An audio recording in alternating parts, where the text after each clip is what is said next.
What's going on, everybody? Welcome to episode 135 of the Bros Talking Soccer podcast. We are three brothers who talk about what's happening in American and European soccer. I am here with my brothers, Christian and Matthew, to talk about what's happening in American and European soccer. I've had a couple drinks, and this has been an absolute nightmare getting ready for this. Christian, hello. Hello, Dave. It's great to see you for the last hour and 15 minutes that we've been trying to start this. Well, I guess I haven't seen you for that long, but it's been that long since we started communicating about getting this started. Yes, it should have been an hour and 15 minutes, but it has not been. Matthew, hello. How are you doing? Hey, Dave. I'm doing well. Wait, are we starting the pod? Usually you don't ask us how we're doing this early. Whatever. Yeah, I know. Okay, just hello then. Hello. Okay. Listeners, if you are joining us live on YouTube, please feel free to interact with us as we go along here. We've dealt with some technical difficulties, and so, hopefully we don't have any as we continue here, but, we'll see.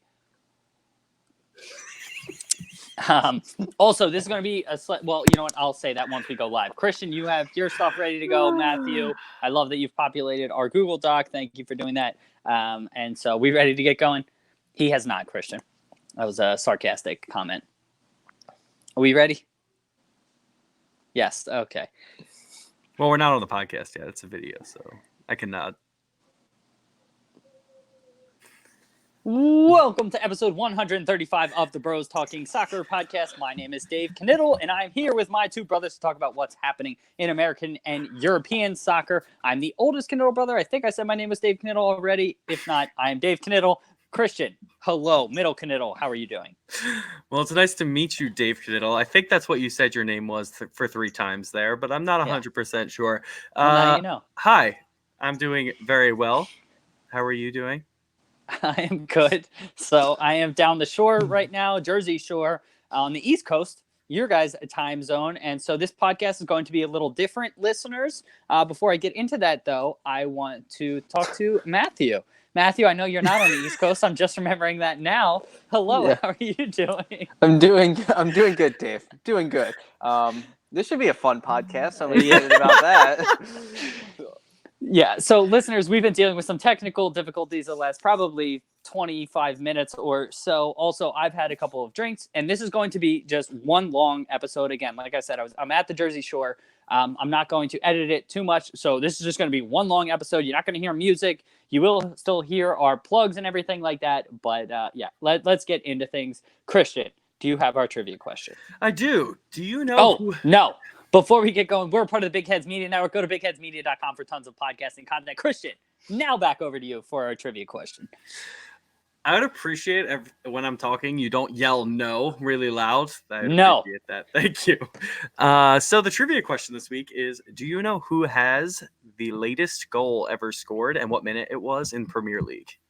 Okay. I can't remember who actually scored it, but they just talked about this on a recent broadcast I was watching, and now I'm forgetting it, but I think I might know. So listeners, you will think on that as well, and then we'll give our guesses at the end before Christian reveals the true answer, and it'll be a glorious, fun ceremony. Matthew, I think over to you for Matt's Megs at this point. Thank you, David, and Christian for that lovely introduction to me. Usually Christian sends it over to me. Yeah, because Dave just hopped in and took it away from me. That's mine. That's mine now. I like that. All right, this is my section. That's mine now. This is my section. Okay, so hey everyone, welcome to Matt's Megs. Today, I think it's going to be a little bit shorter as we will talk about Manchester City and Liverpool's week. It was pretty uneventful, I would say, their weeks. So I'm going to start with a little conversation about the clubs. Why'd you look at me like that, guys? Well, I mean, they both won. I wouldn't say it was uneventful. I was looking at Dave and his weird ass drink that's green that he's. Well, no. So the problem is, I have these damn paper straws, and look at the straw. The straw is completely disintegrated, so I gotta drink it like this. So sorry, Matthew. For those not just listening to the podcast, check out our YouTube video so you can see me look like a fool drinking this smoothie. Looking like a fool. I thought it was a movie. All right, so okay, both teams won this weekend. I that's not eventful, I would say. You would expect them to win. But there were goals and there were events that happened, right? I was talking about news, not talking about gameplay. All right. No big stories coming out. Dave, just here interrupting Matt's Megs. But Christian, I'll start with you. A story did come out that Barcelona were interested in Trent Alexander-Arnold. I would say, how much validity do you put into this, and at what point are Liverpool gonna kind of back away from selling kind of their top end talents and being able to keep them? Because I mean, I'm not saying Liverpool can't keep talent; they just won the freaking Champions League. But losing Sterling, Suarez, Torres throughout recent years, do you think they're going to be able to keep their top end talent, or do you think Barcelona is going to be able to take Trent? Well, first of all, I want to say thank you for mentioning Torres. He's retiring soon, and that will be discussed when I start talking about foreshadowing later. But I don't think that there's any validity to this. I think Trent Alexander-Arnold is someone who's from Liverpool originally. He grew up through their youth academy, and he has no reason to leave right now. First of all, I've never heard anything about this, and I look up Liverpool rumors and everything every single day, so I'm surprised to hear this. But he is a player that would succeed, I think, at Barcelona. He's that type of attacking fullback that they love to have, and the right back is one of their weaker positions right now on that team. But I can't see him leaving. He loves the club, and chests out for the boys. All right, Dave, what do you make of this and Liverpool's transfer sagas? Yeah, so I also have not. I mean, I certainly don't check rumors all the time like Christian does, but I have not heard anything about this either. Now, on top of that, I don't think that he will be sold. I think Liverpool has changed things up a bit. I mean, Klopp is someone who, I mean, it seems like players want to play for him. And so, with Coutinho leaving to Barcelona, I feel like that was a turning point in that I don't know if the club's going to continue to do that. Now, it never makes sense for you to hold on to players that don't want to be at your club. So there's always going to be an element of selling players on. But I still think that the way that Liverpool is trending as a club versus a club like Barcelona, who, as fantastic as they are and as deep of a hold as they have on South America, I still think things are changing a bit, and I wouldn't be shocked to see Liverpool end up as more of a destination in the not-too-distant future. So, I mean, I don't know. That's how I kind of see all of this playing out. Okay, and something I just kind of put together as we were talking, do you think Barcelona, I mean, obviously it's going to take they're not going to be the same when Messi retires or leaves, but do you think they're able to get these transfers just because of Messi, or do you think just how big they are as a club in general? I think that I think they have a huge media presence, a worldwide just brand that they have, specifically in the Latin American countries, in South America, they have done an excellent job of really just spreading Barcelona and Real Madrid specifically. That's why a lot of those players want to go there. They think that's the pinnacle of how they know if they were successful in the sport. But it does seem like there's a changing of the guard happening a little bit with the English Premier League. First of all, getting all the money that they are with the media now or TV rights, I guess, not really media. And then they're going to use that to build their brands even more. Fair enough. Dave. Dave's smiling. Dave's just smiling and not looking at the camera. Oh, he's looking at that. Because I guess, Christian, now you comment under Bros Talking Soccer, I think, because you did the other thing. So apologies. So for anyone listening to the podcast, we apologize. Anyone watching the YouTube video will understand everything that's happening here. But if you don't really understand, check out our YouTube video and it'll make a little bit more sense. So apologies for smiling, guys. Okay, Dave. So if you wanted to pay attention a little bit, what do you think about just kind of Barcelona's presence and in South American culture, and will they take a hit after Messi? I don't think they will, because I mean they had that presence before Messi, and they'll have it into the future. Something like that doesn't happen overnight and doesn't change overnight, and so I would expect them to continue as a big brand. Obviously, Messi helps to a certain extent, but as amazing as it is, I still think that they're a bigger brand than just Lionel Messi, right? They've had Ballon d'Or winners before. They've had fantastic players, and they'll continue to have them in the future. I don't think everything is tied to just Lionel Messi. And I think it's a combination of things or I guess it's contradictory things, where people want to play with Messi because he might be the greatest player to ever play the sport, but people also who are very, very talented sometimes don't want to be in his shadow, so he could be a deterrent for top talent as well. Yeah, Neymar situation. I mean, and now he's like, oh wait, no, I just kidding. Yeah. I just kidding. All right. So we're talking about the South American talent kind of going to the Spanish clubs. Do you think that the Premier League will be able to attract those talents in the future? I know like Liverpool just won the Champions League. Do you think England can become like a preferred destination for the South American talents, or do you think Real Madrid and Barcelona have kind of paved the way and like they're the sole clubs that they kind of admire? I think there's going to be, like I said, a changing of the guard a little bit. I still think Barca and Madrid have a stranglehold on it right now, and it will remain that way for quite some time. But with the Premier League teams really just generating all that revenue, and with the Premier League blowing up the way that it is, it's just exposed all over the world, and it's going to slowly start to be the teams that people prefer to go to, weather pending, obviously, for certain people, but Yeah. Well, I also think culturally, obviously speaking the same language, most of South America speaks Spanish, and so there's a tie to Spain and to the country of Spain. And also culturally, I think it is a little bit more similar. England can be a culture shock to some South Americans, and so I think there will always be that element that's not really going to change. And so I think Madrid and Barcelona will always hold that advantage over English clubs, even with English clubs maybe being bigger global brands. Yeah, I think I agree with you guys. Yeah. To be honest, I don't remember what Christian said. So I agree with Dave. Yeah, I agree with Dave. But yeah, like I just think it's going to be so hard to kind of remove Real Madrid and Barcelona out of those cultures. And for me, I know Man City and PSG are kind of like the new money where, I mean, you could still be top end talent and they're going to get them just because of the money. Chelsea, even another one. But it's weird because like Liverpool and Manchester United are so like historically great. I'm not sure like how South Americans view that, or if that's like a European success thing, like where you want to go to Manchester United or Liverpool, because I don't necessarily see that like worldwide, even though they're top end clubs. I think recently we've seen more South Americans going to Liverpool. Manchester United, you still are seeing a lot more Europeans.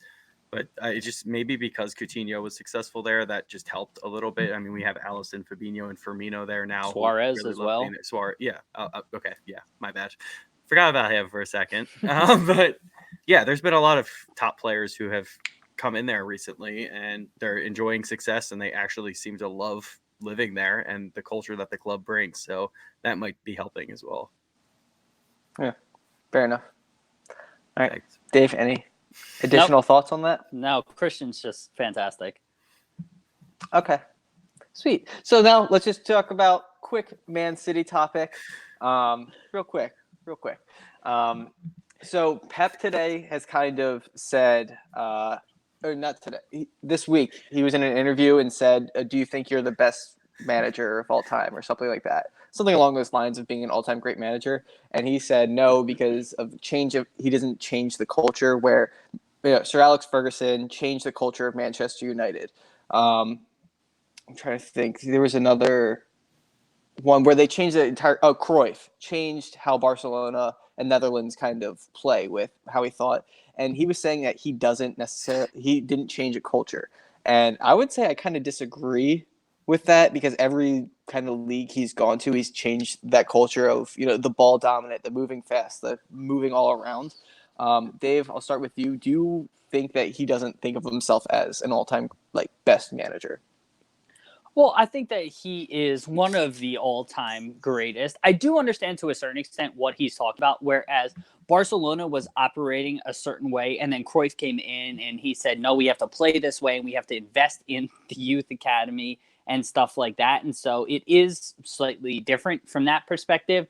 With Sir Alex, I mean, as fantastic as he was as a manager, I mean, Manchester United kind of already had that culture of playing, youth academy products and things like that, right? The stat that we've touched on in the past, I think since the 1930s, they've had a player from their academy in the match day 18 squad for every single match. It's something like over 2,000 matches. And so, yeah, Sir Alex did, make them into the powerhouse that they are, but I don't know. It's tough to say. It's tough to differentiate between, those top five managers. Now, having said that, Pep has been incredible everywhere he's gone. I would argue he's changed Man City from just a really good team into that like upper echelon, like elite best team in the world. Now, I don't know if it's necessarily a cultural thing because they've been doing things since 2008 to put all of this infrastructure in place. And so I don't know how much he really has changed it, but he's probably a top 5 manager of all time. That's where I put him. Now, differentiating at the top, it is tough. And so I can kind of see him deferring that. And so that's kind of where I stand. Christian, what do you think of his remarks? I think it broke up a little bit when you first said the question. What was his response? So, in an interview, he was asked like if he considers himself, I think it was the all-time best manager, and he said no because he hasn't changed the culture, kind of like Sir Alex Ferguson changed Manchester United or Cruyff changed Barcelona in just like entire cultural change. I said I kind of disagree with that, but what do you make of those comments? Yeah, I would say, in my opinion, from strictly a tactical point, I think Pep may be the best manager to ever really sit on the sideline. He is insanely good at knowing how to play the game, and he's figured out ways to use specific players and adjusted to each league that he's been in. He's done it at 3 different teams, won the league in all the countries he's been in. I think he has to be in that discussion for possibly being number 1. But that being said, like Dave said, Sir Alex didn't really change the culture of the club that much. He turned them into winners, which is a little bit different, but didn't really change how the club was being run. I think that, and obviously I know Liverpool history a little bit more, but Bill Shankly took Liverpool from the 2nd division and really just changed the way that they are functioning as a club. So that was obviously a long time ago in the 60s and 70s. But that completely turned them around, and then they won all the league titles. They've won Champions Leagues because he changed it. He should be in that discussion. Yes, Sir Alex is in the top 5, hands down, absolutely. Pep is definitely in there, and I understand he's not really that conceited of a person, and he tries to be modest as much as possible. But I think he could possibly be the best manager, and he has a little bit changed the culture of the club. Yeah, so in terms of Man City, Dave said that he like changed Man City's culture, but I mean Man City was winning leagues. I know how like dominant we are now, but we won 2 leagues before him, 2 league titles before him, and made a Champions League semifinal before he was there. And I mean, we haven't gotten the Champions League trophy. We've won FA Cups, League Cups before him. I don't know necessarily he's changed rather than the money more or less changing, and he's just emphasized like. I mean, obviously, he's the best manager in the world right now, so we're obviously going to be a little bit better than we were when Mancini and Pellegrini were there. But I just don't think he's necessarily changed Man City's like long-term culture because we're still not playing our youth players that much. I mean, Foden's there. We're selling we could have had Sancho, which now looking back on it is like, how the hell are we not using freaking Sancho? So it's just like I don't know if it's. But Man City. Yeah, but I still think he attracts players there, and also he changed tactically the way you guys play. And so from those 2 angles, I think he has changed the culture to a certain extent. So now that we're on the topic, so he said like people that changed the culture. So when Cruyff left, the culture continued, and it was like long term. Has Manchester United, like after Sir Alex Ferguson left, will we say he changed the culture, or was he just that good? Yeah, I mean, I think he might have just been that good. The one thing that he did that, I don't think a lot of people highlight is that he was there for so long, but he constantly changed out his coaching staff. And what that did is that it constantly kept refreshed ideas coming through and it didn't get stale. And so it's really ballsy to change something that is working. But he proved that by doing that, I mean, it keeps, fresh ideas coming through. It keeps players motivated. And that, I think, was the really sort of like brilliant thing about his managerial style was that he wasn't afraid to change up the way that things were going when they were still working. And so from that perspective, I think that it was fantastic. And I think that United has lost it a little bit, whereas Cruyff, from a cultural impact perspective, probably had a longer legacy, because it really changed the way that Barcelona operates, at a very deep-rooted level with that club.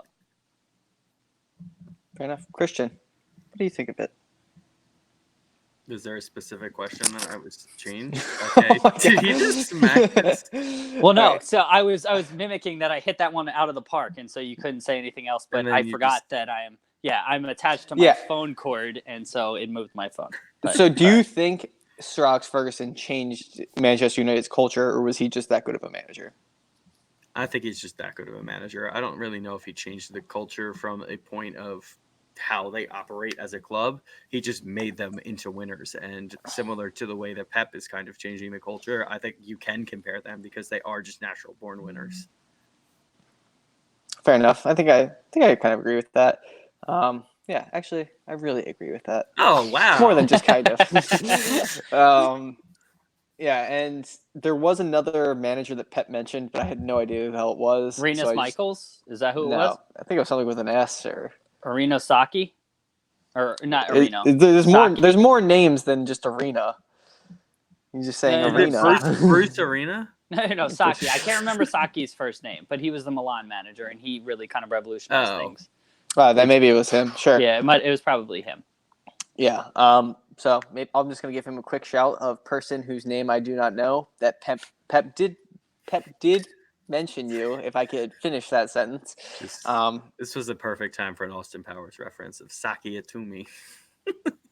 No, nobody remembers that. No, That's all you, Christian. Oh, you guys. You're gonna stay on that So ledge. I think that's a good place to end right there. You guys have anything else to add? Nope. Yes. Is Dave just trolling? No, I'm trying to get Saki's first name. Manager Milan. Sorry, my computer is being Ariago. I was close. Not Arena, but I got the first two letters correct. Ariago Saki. That's who we're talking about. So Matt, sorry, you can wrap up Matt's Megs. We can and then keep this thing rolling along. All right. Well, that's the end of Matt's Megs. Thanks, Dave, for getting that very important You're so last welcome. word in. Well, no, I was trying to put the bow on top of our discussion, Matthew, and so it was important. So that's whether just you value it or not. Thanks for listening. Now listen to our plug because there's no music. There's no music. So Christian, go ahead, take it away. So is it Christian's Corner, or are we doing No, plug? Stadium Scene. Stadium Scene plug. Okay. This is your first time doing the podcast? Okay, Yeah. got it. There's no editing, so this is all staying in, Christian. Shut Go up. ahead. All right, check out our friends at Stadium Scene if you're going to any stadium in the U.S. or Canada. Doesn't have to be just soccer. It could be any sport. And I'm really glad you guys are talking through this. So, I mean, everyone's going to hear you. They have information about where to park near the stadium, what to do in the stadium, what bars and restaurants are happening, and what events are happening in the area, among other things, such as what, Matthew? Well, they also partner with content creators like ourselves and offer you things like blog posts, podcasts, YouTube videos, that incredible stuff, similar like what we put out. It's stadiumscene.tv, and again, it's not just soccer. All sports North America, so check them out. Christian, now it's over to you for Christian's Corner. Well, thanks. Can you let Matt say it, though? Hey, Well, Christian, Matt it's over to you, to Christian's Corner. Thanks.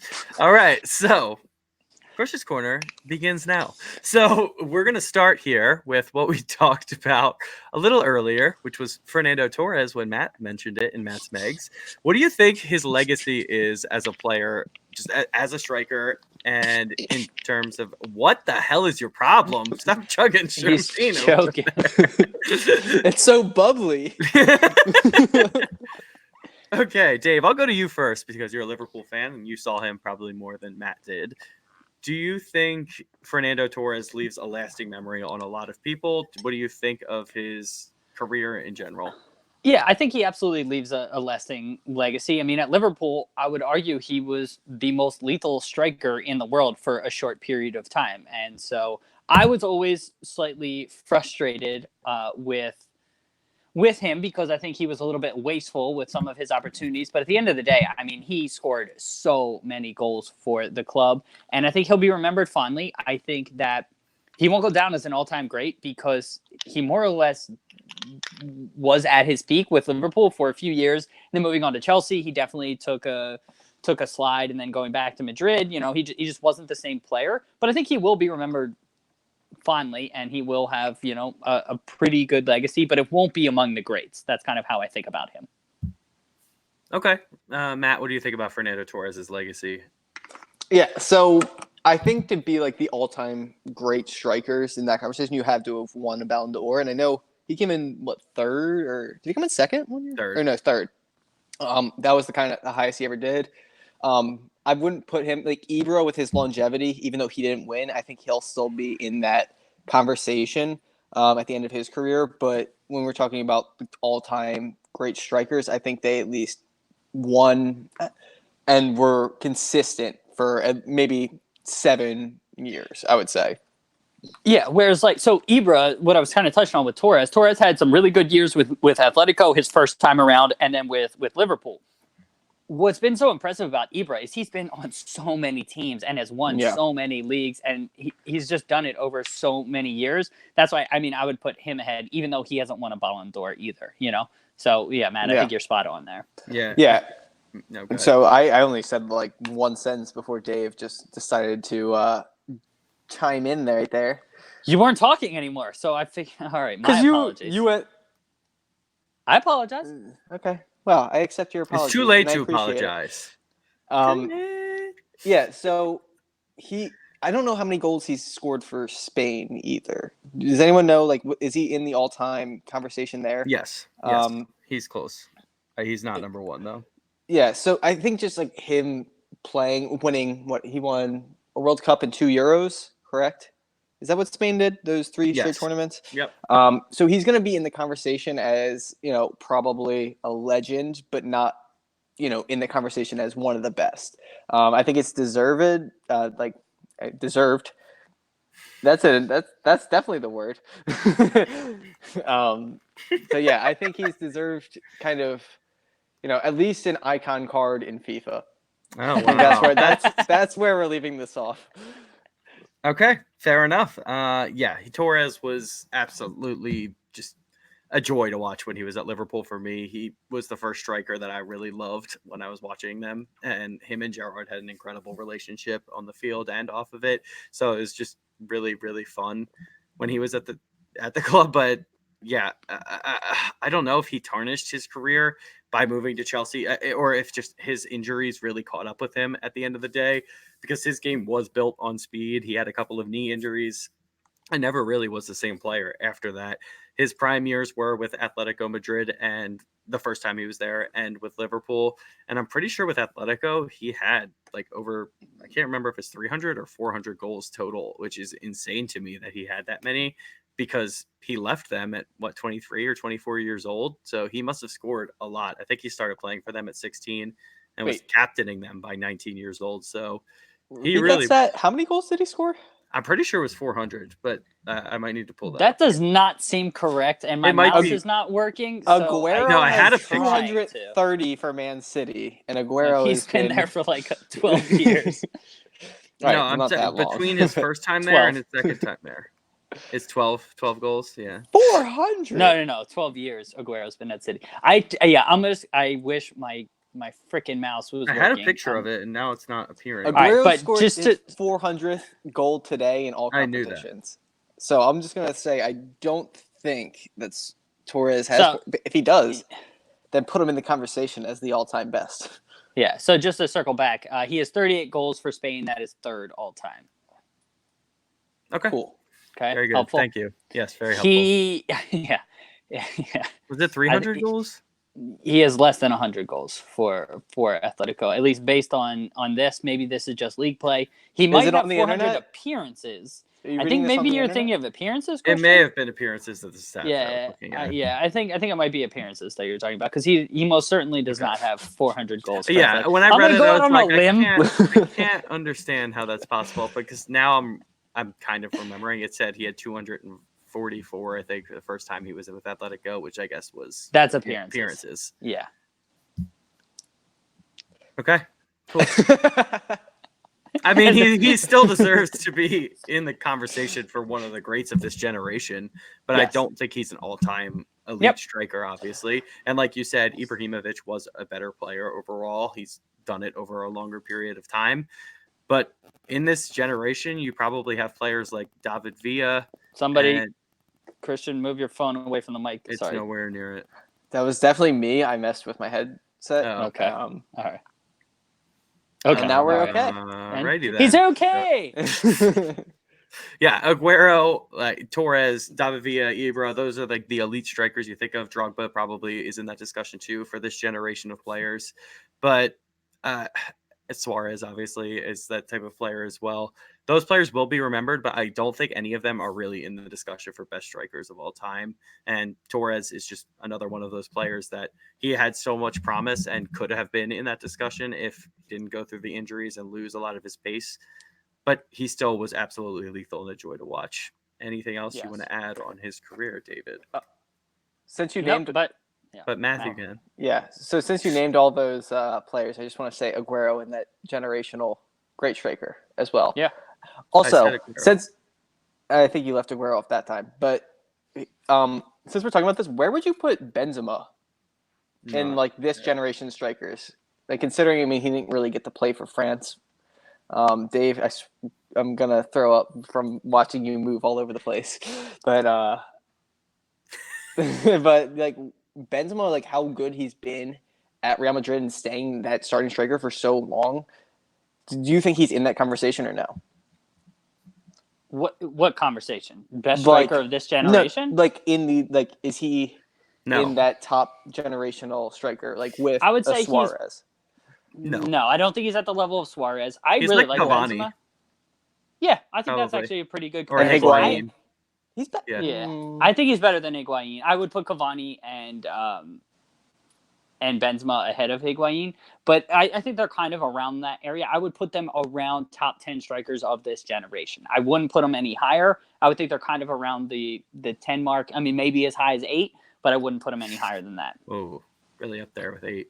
I would say that would be the height. I really like Benzema too, but I don't think you can really compare him to a Suarez, to an Ibra, or anything like that. You know, before Jose Mourinho, he was just a cat, and now he's a lion. In his wise words, Karim Benzema. True. And Higuain was his dog. Why would you hunt with your cat when you can hunt with your dog? I remember him also saying. I don't know if anyone remembers that. No, nobody remembers. I do. No, I do. Okay. That's why. All right, so we're gonna move on from Torres, unless you guys have something else to add here.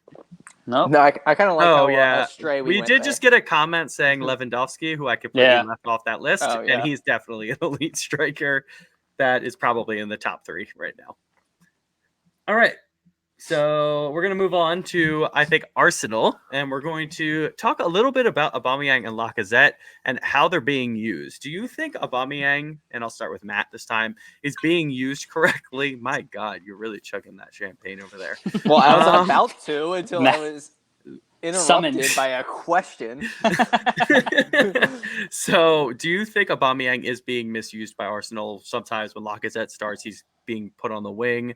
I think Aubameyang could be his best striker in the league on his day, and I think he might be out of position, and it's not really worth it for Arsenal. But I want to get your opinion on that. No, I don't think he's being played necessarily out of position. I think you kind of play with the players you're given, and like granted, Arsenal, they don't really have they have a lot of strikers that are good, but they don't really have the great wingers. Like if you have to put them on the wing, you kind of have to just to get him on the field. And I think since he's been in the league, he has the most goals. Like since he joined Arsenal, I'm pretty sure he has the most goals in the Premier League. So I mean Aguero might be ahead of him. I think they brought it up on the broadcast today. I want to say Aguero's slightly ahead of him, over Salah or yesterday. I'm pretty sure Salah is number 1 on that list. Oh, maybe it was Salah. Yeah. Well, they were talking about it on a recent recent broadcast. Aubameyang is definitely in the top 3. We'll just say it that way. Okay.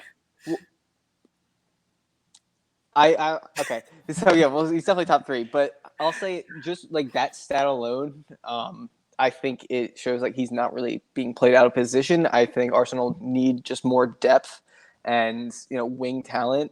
I think it would be good for Lacazette and Aubameyang. It's because they're both so good.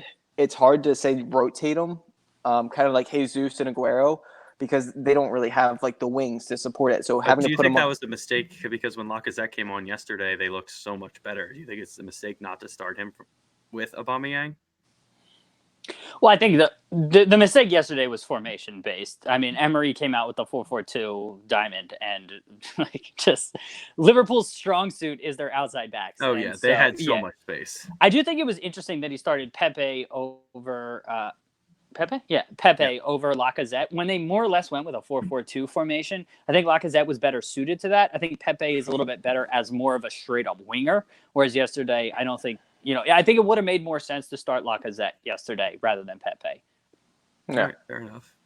Dave, do you think overall that Aubameyang and Lacazette aren't being used correctly? I mean, I don't know if correctly is the right word. I think that In their the best way you could, I guess. I'll say. Yeah, I mean, if they want to play a 4-4-2 and if they want to go with a 4-4-2 diamond, I feel like Lacazette would be better suited because he is more of a striker. But if they're going to play a 4-3-3 or something like that, I don't think Aubameyang or Lacazette is really great as a winger. In fact, I think Aubameyang might be a better winger than Lacazette. So it's tough to say because ultimately he's the one who's there in training. I'm not going to try to claim that I'm smarter than Emery or something like that. So I don't really know. Yeah. Okay. So go ahead, Matt. No, I was just claiming that I was smarter than Emery. Oh, okay. Yeah, I think there were a lot of mistakes with Arsenal and with Ozil still not playing and just everything that's going on with Mkhitaryan also not starting. Like they have so much talent on that bench, players that can play out wide and attacking mids that could have made a big difference to the game yesterday, and they're just still not there. And I don't understand why that they're setting up the way they are. Torreira not starting also is a holding mid that they didn't play yesterday. I think it was just a lot of mistakes. But overall, I think Aubameyang is arguably the best striker in the league, and I think that he should be playing striker the majority of the time and not being used on the wing. All right, fair enough. All right. Anyone else have anything else to add about this No. topic? All right, quick one. So we'll move on to my last topic here, which if my phone opens, I will be able to see. So I was having a unwhelming signing for your team. Oh, yeah. Did I write that? You wrote unwhelming. I did. We stopped reading my stuff. All right. So I was having a conversation at the bar yesterday while I was watching the Liverpool Arsenal game, and we were talking about who we think is the most underwhelming player that our team has signed. So, Dave, I'll start with you. Since you're a Liverpool fan, I'll let you. Did I say unwhelming? No, but I mean, you don't give us any sort of preparation. No, but it's more fun this way. I didn't have preparation yesterday, and I had to think. So this podcast is about us thinking on our toes. What did you do yesterday? I was at the bar. I just told you about the whole thing. I was not listening. I was so focused on unwhelming. Oh man, most underwhelming player that the club has signed. Most unwhelming, yeah. Unwhelming. Yeah, unwhelming. So Matt, do you have anyone that comes to mind? Because are we talking about Liverpool or are we talking about City? Your team. Yeah. So City. If you have anyone that comes to mind for City, Dave, you can talk about the Union too if you. Yeah. I mean, Freddie Adu is probably. Yeah. I mean, that's the easy sort of cop out answer. I mean, probably Rise and Boley, right? Oh, he came first off. We didn't need to sign him, and then once we signed him as a goalkeeper, he certainly didn't live up to the hype. It completely unsettled the team. It cost the manager his job, and that was just an absolute nightmare. And so he was fantastic for Algeria. He's moved on, and I think continued to do well. But he just was terrible for the Union. I would throw Murray Seydoux in there too because he was missing for as long as he was. No, but he was good when he was there, though. Like I do not put him in the same class as Mboli. Even Freddie Adu had his moments. Mboli was just terrible throughout, and he was a world-class goalkeeper coming from Algeria, doing well at the World Cup. So from a Union perspective, yeah, I'll take that answer. Matt, anyone for City come to mind while I think of Liverpool? Robinho and Robinho, because I think at the time he was the world record signing, I want to say, from Real Madrid. I'm pretty sure he was. No. I'm pretty sure Zidane was. Yeah, I think Zidane was until Ronaldo broke it, right? Yeah. Really? Yep. Yeah, maybe, yeah. He may have been the Premier League's record signing. No, because it wasn't Zidane's to Newcastle or from Newcastle to Madrid. Where do you think Zidane played? Where do you think Zidane played? Right? Oh, no, not Newcastle. Yeah, they're black and white, so I could see why you were confused. I can't believe Newcastle didn't do more with it. Yeah, I know. God, that's crazy. My mouse has completely stopped working. Matt, so you're going with Robinho? Robinho, Joe was pretty bad. Another Brazilian. I would say. Any reasons why you think that? They just didn't perform necessarily well. I'm thinking of another. Because, I mean, like with the money we've kind of just thrown at the team, we've had our fair share of not great signings. Mangala at the time was the most expensive defender in the world a couple of years ago, and he got injuries and. Oh, hello, Kristen. You scared the hell out of me. That scared me a little bit. But yeah, I would say Mangala. He's one of the most expensive defenders in the world still, even though he was purchased a couple years ago. But he's not been great. Okay, Dave, have you thought of anyone from Liverpool? So the only one that comes to mind right now is Alberto Aquilani. I don't know why he's sticking out in my mind, but He's one of my think, two that I was going to mention. Yeah, so I know he came with fairly high expectations and really didn't do anything. So I don't know. I would say he was probably brought in him. to be a direct replacement for Xabi Alonso, and that just did not work out because Xabi Alonso is one of the best midfielders we've had in the last 20, 30 years. So that was just a rough transition for him. He had those expectations that he just could not live up to. And him and probably Andy Carroll would be the other one that I'm going to throw in there. He was our record signing at £35 million. Just was always injured, and when he wasn't injured, he really just did not perform. He did early on his first 6 months at the club, but after that, it was just not great. So he'd probably be my number one, with Aquilani probably being number two, at least from most recent years. What's going on, guys? Yeah, Matthew put something in the chat, but my mouse isn't working, so I can't click on it. So I don't know what he said. Yeah. We'll touch back on that. We could talk about it later. So, anything else you guys would like to add on the underwhelming players? Underwhelming. Underwhelming. Unwhelming. I'm good on the unwhelming players. I'm good on underwhelming. So, to answer Matt's question, I feel like yes, but Dave might not like it.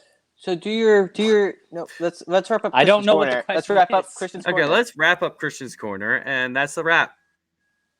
Okay. So then we're gonna go over to Dave for Dave's domestic dive. Oh, hello everyone! Welcome to Dave's Domestic Dive. That sound you're hearing is the intro for that. And first thing we're talking about, Matthew, you have something you would like to say first. Yeah, I would like to say start with Christian real quick. Okay. And I'll catch All right. up. Okay. So welcome to Dave's Domestic Dive, where we're talking about what's happening in American soccer one way or another. And so MLS this week announced that they are expanding to St. Louis with a majority female ownership group. And so it's really awesome to have a majority female ownership group. I want to say it's the first majority female ownership group in all of the top 5 American sports. And so that's really cool. Christian, what do you think about MLS expanding to St. Louis? Do you think that's the right market for them to expand to next? Yeah, so one of my best friends is from St. Louis and is very, very excited about this. Shout out, Brendan. Yeah, good work, Brendan. You keep it up. I know you're listening to this podcast because you're such an avid fan.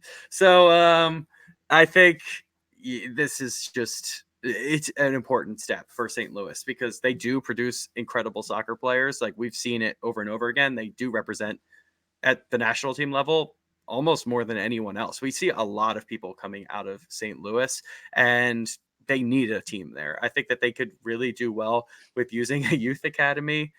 And I don't know if they will need to spend too much to get a lot of top talent if they do use the youth academy correctly, the way that we're starting to see with, I think FC Dallas has been really good with that, and the Union are starting to transition into using their youth academy a little bit Red more. Bulls are pretty good with that too. So I'm really excited. I'm happy that there's an all women's group ownership group. So that'll be really, really good to see. And St. Louis is now in the league.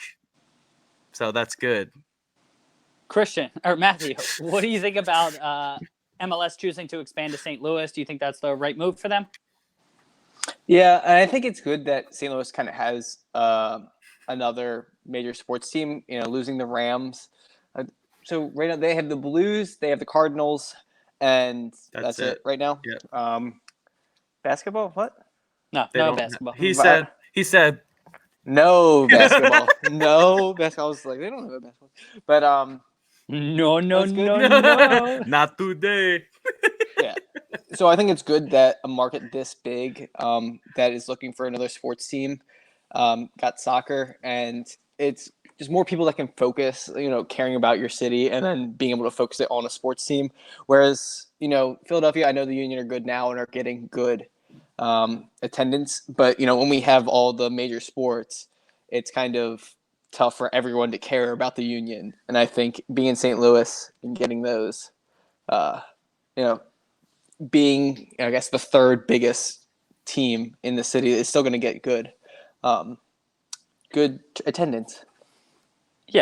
Yeah. And on top of it, I mean, Christian, you touched on, so there's already a soccer culture that exists in St. Louis, and they have been producing players for the national team. I mean, every national team that's made a World Cup since 1950 has had a player from St. Louis. So there's already a culture of soccer that exists there. Having said all of that, I still think it probably makes sense from a business perspective to go after St. Louis, but I think Sacramento has done more to warrant them being awarded an expansion franchise ahead of them. I know that MLS is already in 3 California markets and all of that, but I think that they've existed, and they've existed really well at the lower divisions. I think that they may have proven themselves, but I get it from a business perspective, and it's slightly disappointing from just that mindset, but I think St. Louis is going to be a very good side for MLS to expand to. Christian, anything else you want to add? Nope. Matthew? No. Oh, wait, I do want to Okay. add one thing. If you're watching this on YouTube, please check in on what Matt was just doing there while Dave was giving his little speech. He filled up the glass with champagne, which was pretty much all full for his mimosa. Then he drank out of the bottle instead of actually drinking out of the glass. There you go. And put this much orange juice on top. This is how much All right. champagne I have left from this bottle. All right. Matthew has finished a bottle of champagne during this podcast. Bottle of All right, bubbly. he's feeling good. He is Now he's feeling very good. All gone. All right, next thing we're talking about, a weird situation happened in MLS because it's MLS and those things happen. But Remy Gard, who was the manager for the Montreal Impact, I say was because he was recently fired, and Wilmer Cabrera, who was the Houston Dynamo manager as of recently within the last 2 weeks, he wasn't doing well with the Houston Dynamo, but Montreal felt it smart enough to fire their existing manager and hire Wilmer Cabrera. Matthew, what do you think about Montreal making this decision? Do you have any reservations or any issues with Montreal appointing a manager that was more or less failing in Houston very quickly after firing their manager? What do you think about this decision?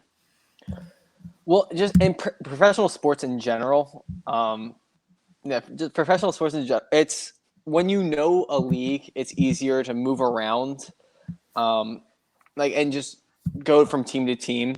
I feel like, so I don't think it's too big of, it's not like that big of a deal that they hired somebody that didn't work out at a certain team.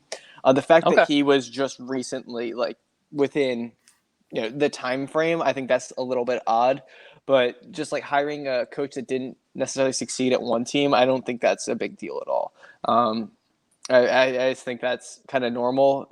Every situation's different. They probably think with his tactics and the players they have, they can succeed in Montreal. Whereas Houston, one thing or another, whatever the reason was why they weren't succeeding, it doesn't necessarily matter when you go to a different team. Christian, what do you think about Montreal appointing Wilmer Cabrera? Houston fired their coach 2 weeks ago. Is that what you're saying? Yeah. Okay.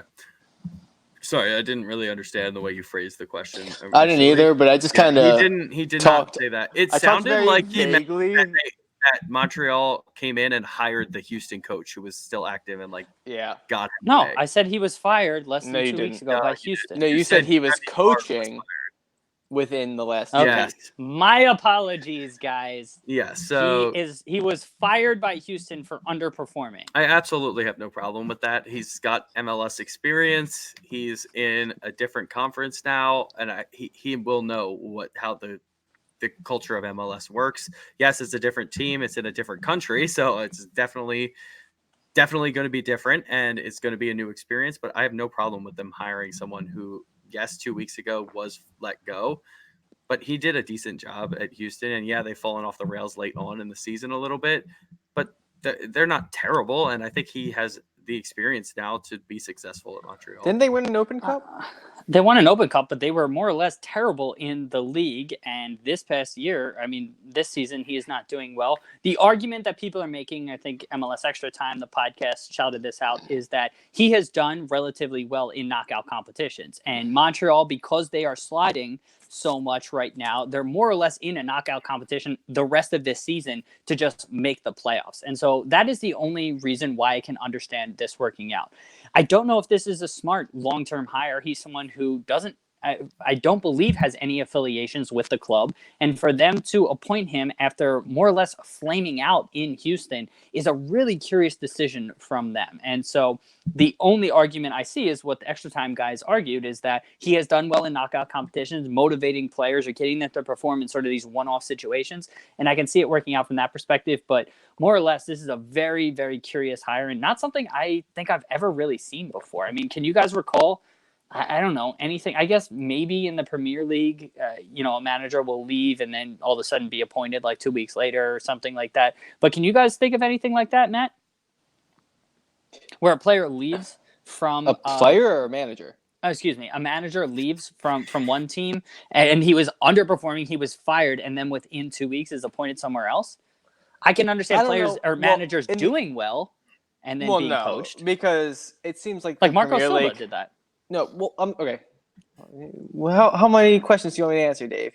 6. Okay, so I feel like in the Premier League, the bottom half kind of just rotates managers at a certain to a certain extent. Like Big Sam, I know he got fired from England after leaving. I'm confused because he's been on a couple teams now. I forget where he left to go to England and then was fired. I think he was on West Ham before he went to England, right? Or was it Everton?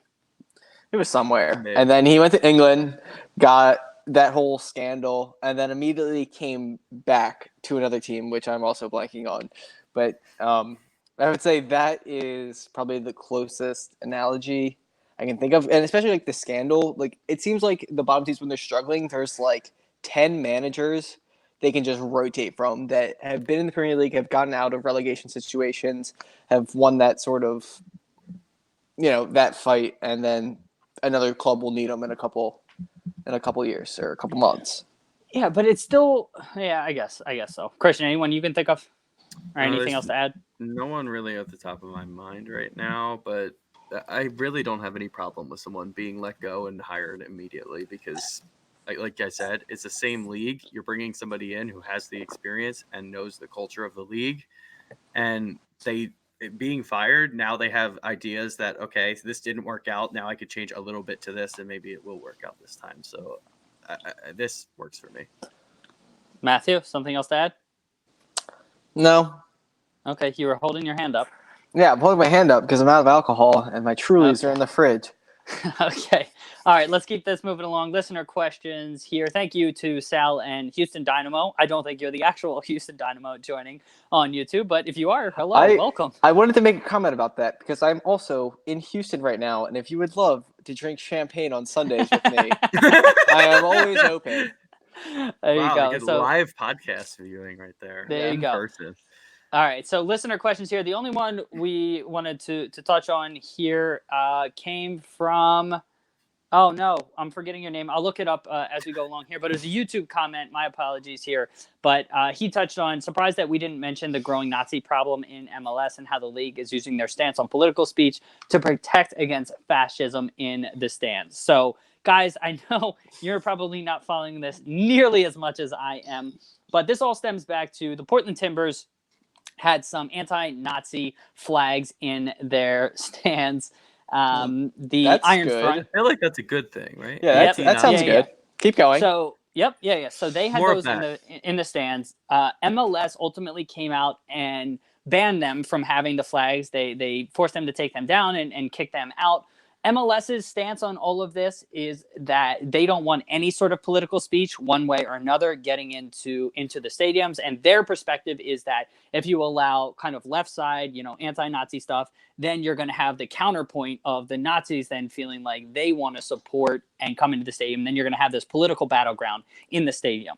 Having said that, I feel like if you're going to, by kicking people out that have leftist sort of welcoming banners. So the Iron Front was a political party in the 1930s that opposed the Nazis. And for them to kick them out, it's almost like they're choosing the opposite side. And I know in the Seattle-Portland game, they came out this week and had banners saying anti-fascist, anti-racist, and all of that. And the captains exchanged banners, and MLS is doing its best.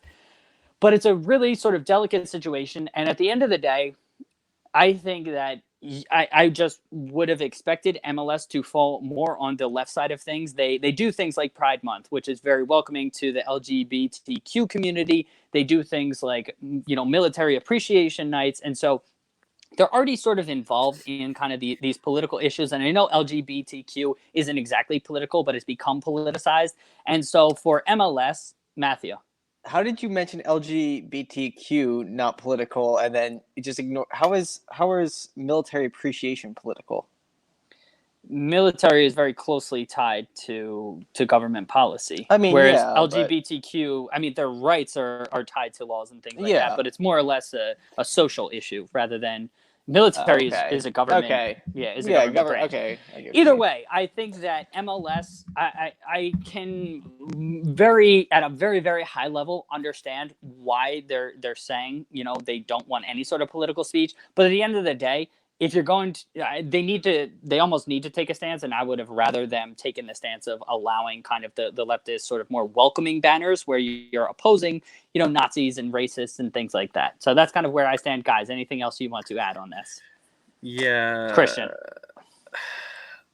I understand what they're doing. I understand they don't want it to become a real battle of politics in sports, and in general, they just don't want there to be a lot of conflict. And like you said, they mentioned they don't want the opposite side to then approach that feel like they need to defend themselves. So yeah, keeping Nazis out of games is okay with me. Yeah, I would agree with that. Let's keep Nazis out. Matthew, anything else you would like to add? Well, all right, yeah. So I kind of agree with kind of the stance MLS took, where they don't want any sort of major political stance. I mean, I know they have, like you said, they've taken on certain other things, but they're not as like controversial, I would say, as this kind of situation with the Nazis. I know, first of all, I don't understand why there are Nazis in America.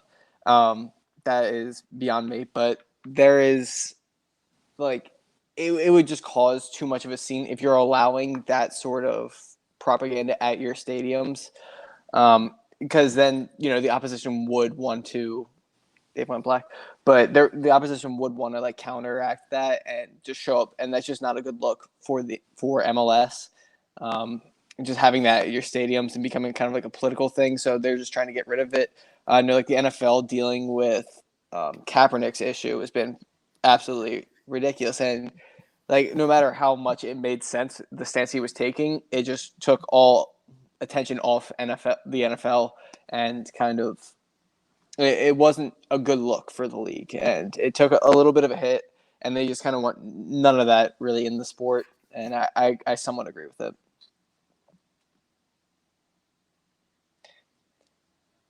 So Dave is talking, but nobody can hear him. Yeah, no one can hear anything he's saying.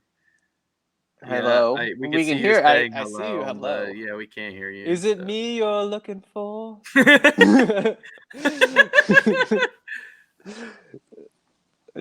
Just keep talking, keep and moving your mouth like eventually, that. That'd be good. Do you? Oh, trivia. Okay, Trivia. so I'll ask the trivia question here, and the trivia question was, and I guess I'll ask Matt first since Dave just got the F out of here. Who has scored the latest Premier League goal recorded? So I have.